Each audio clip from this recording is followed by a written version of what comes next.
Good morning, good morning, good morning mga ka-senior, higala og mga kaigsuuna ni ining matawamtak na sa kabuntagon. Magahimo na isab kita sa atong morning devotional.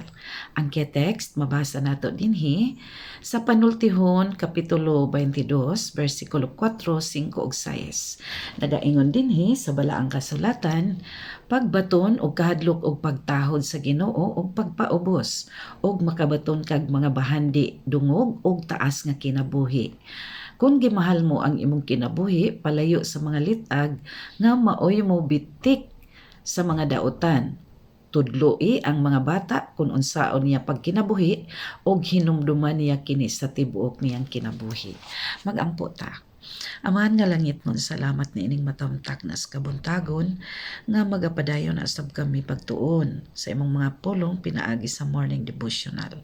Panalakin ni kini nga buluhaton magapadayon hangtod sa imong pagbalik ug andama kami amahan aron ni ining mga panahon na sa hinapos nga panahon ang among mga kinabuhi uban sa among tibok panimalay mamahimong tako sa pagdawat sa imong panalangin ug kami sa imong pagbalik makauban diha sa langit ng puloy-anan nga imong giandam alang sa mga matarong.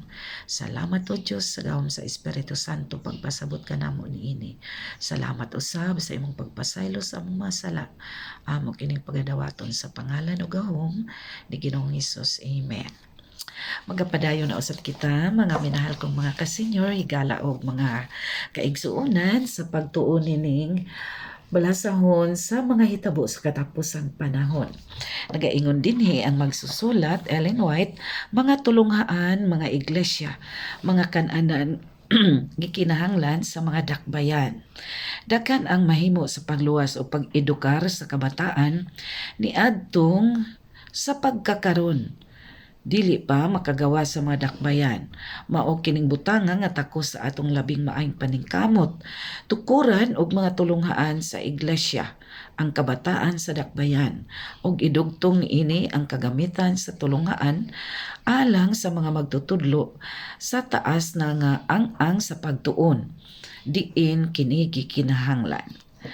Kinahanglan ang atong mga restaurant anaas na nahimutang sa mga dakbayan kay kun dili ang mga kawani niini dili makahimo sa pagtudlo sa katawhan sa mga patukuranan sa husto nga pagkinabuhi.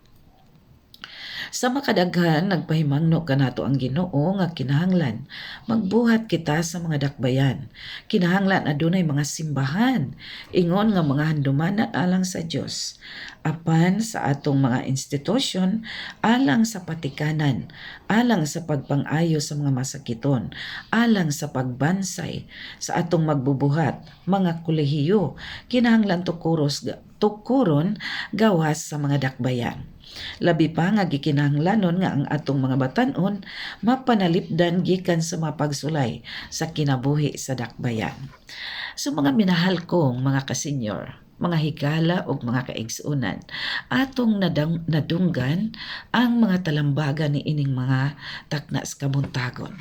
Tungod kay gusto sa Dios nga ang pag-edukar nato sa atong mga kabataan sentro gayod sa Ginoo. So naatay mga tulunghaan nga anaa sa layo sa mga dakbayan og nagakinahanglan kini og magtutudlo dili lamang sa kalibutanon nga mga pag-edukar apan sa relihiyoso usab or espirituhanon nga pagtudlo aron ang mga kalag sa mga kabataan himutang sa eksakto nga pagtulunan nga dili sila mahilayo sa Ginoo o mahitaral ngadto sa kadautan tungod kay ang dakbayan adunay daghang kaayong mga pagsulay dinha ni anang lugar ug ang tao ni ana adunay mga nagkadaiya nga mga kinaiya sa tao nga makita o mahimong ehemplo sa kadaot o katalagman alang sa mga kabataan. So gikinahanglan ni ini ang kaalam.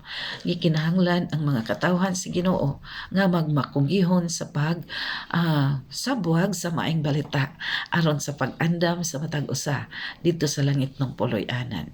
Niining matahumtak na sa kabuntagon, mga minahal kong mga ka-senior, higala og mga kaigsuonan, hinaot ang Dios magauban kanato, magapanalangin sa atong tibuok panimalay sa atong mga kabataan.